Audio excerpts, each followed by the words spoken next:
So good day. Ating gagawin ngayon is i-energize natin to. Pawiring natin.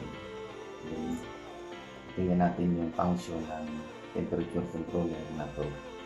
Ito po is for heating. Temperature controller po for heating na madalas na ginagamit natin sa process ng planta o food manufacturing. So ito is output is pulse, so analog output to. So kailangan natin yung solid state relay for switching yung heating filament natin, or kung stream yung gagamitin natin heating sa ating process, gamit natin ay pressure control valve.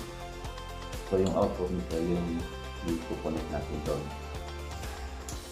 And then, so ito yung gagamitin natin sensor is PT100. Ito yung requirements na controller na to. So iba-iba yung controller requirements sa sensor. Mayroon controller na thermocouple yung gagamitin natin o sensor, and then may controller din relay type. So yung relay type, which is analog output, so switch lang niya yung heating filament. So madalas pagka digital output yung temperature control is relay type. So hindi siya PID. Ito po is PID. Meaning ng PID is kung kailangan natin i-maintain yung temperature ng process. So ganito po, analog output po kailangan natin. So itong PT sensor na to, PT100 sensor na to is wala pa itong converter or transmitter. So direct na siya. So ang requirements ng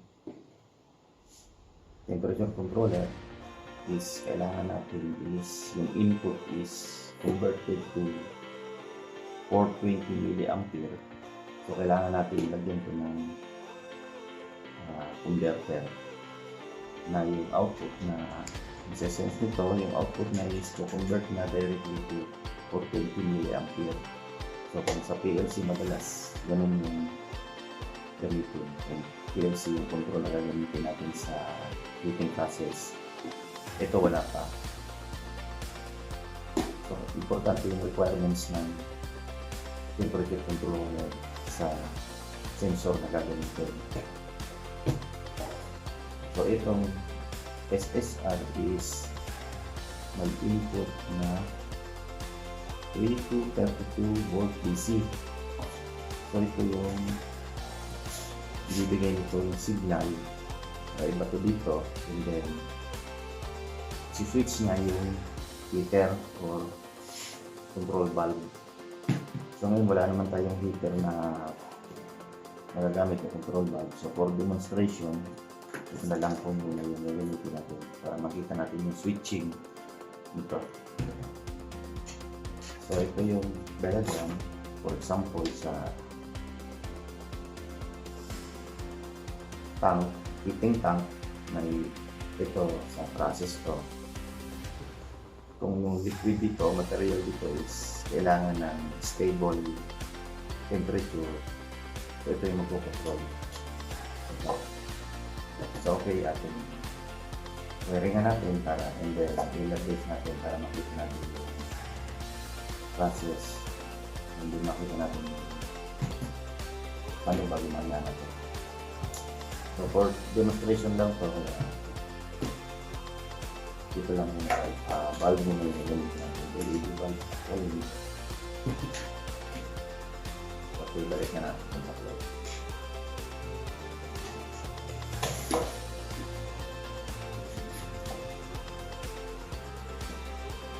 Ito po is 3 wire. Common is positive and then negative. So dito sa connection, meron naman siyang diagram. So hindi na tayo malilito. For PT or for thermocouple gagamitin natin. So ito is programmable. Pwede natin gamitin is PT and thermocouple. So ngayon is PT100 yung available natin sensor. So ito yung gagamitin natin sensor.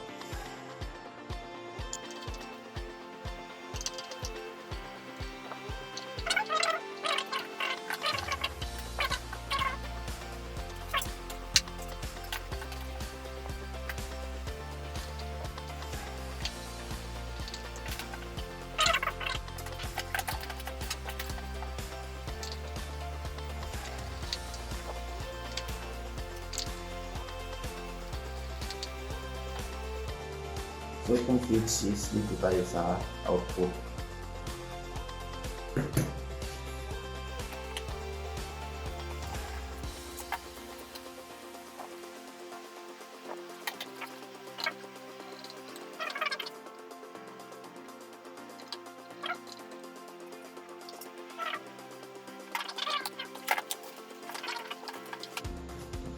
So ito yung supply, 20 volt.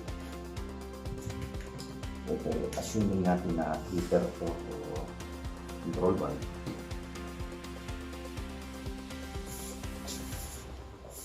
Okay. Energize natin.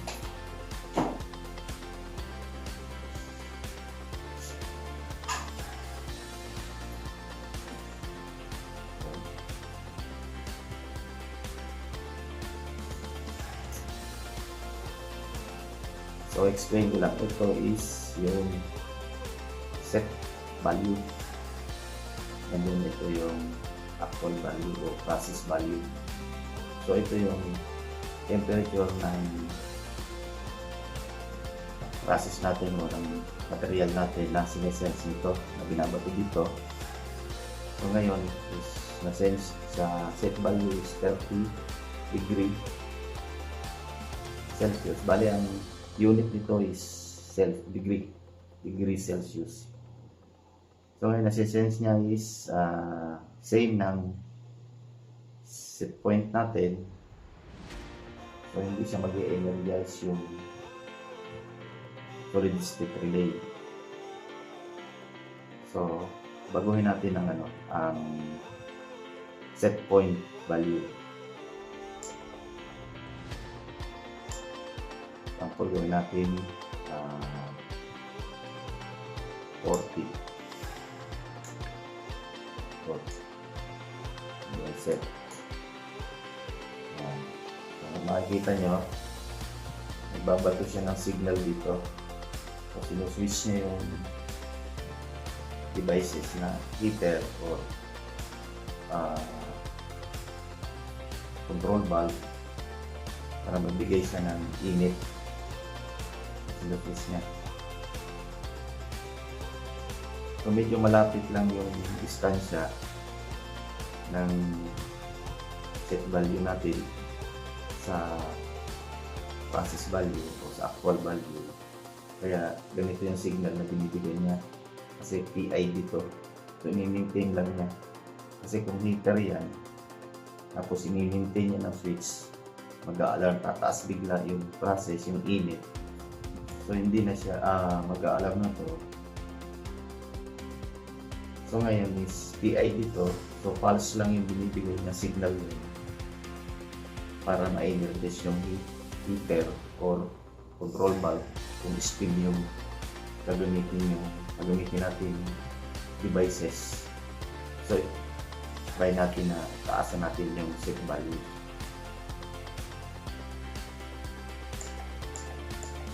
Sample gawin natin 80.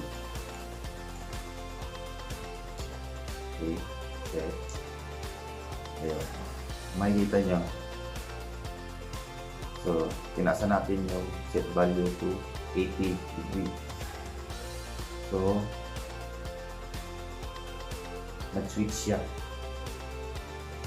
Nag-maintain siya ng switch para painitin na yung process. And then, kung yung process na pinaiinit natin is medyo lumalapit na dito yung temperature, i-control niya na. I-control niya na yung switching to maintain yung temperature na requirements natin. So, try natin kainitin itong sensor kung gumagana ba. Lighter na lang.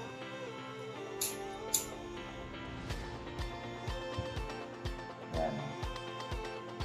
So, bilis uminit. So, lighter yung gamit natin.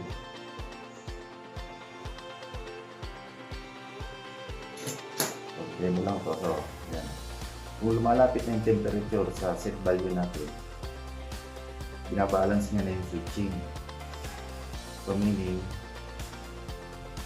kung ma-reach niya na yung 18 degree, totally off niya. Then, kung malapit na, i-vary niya yung binibigay niyang signal sa thermocouple, sa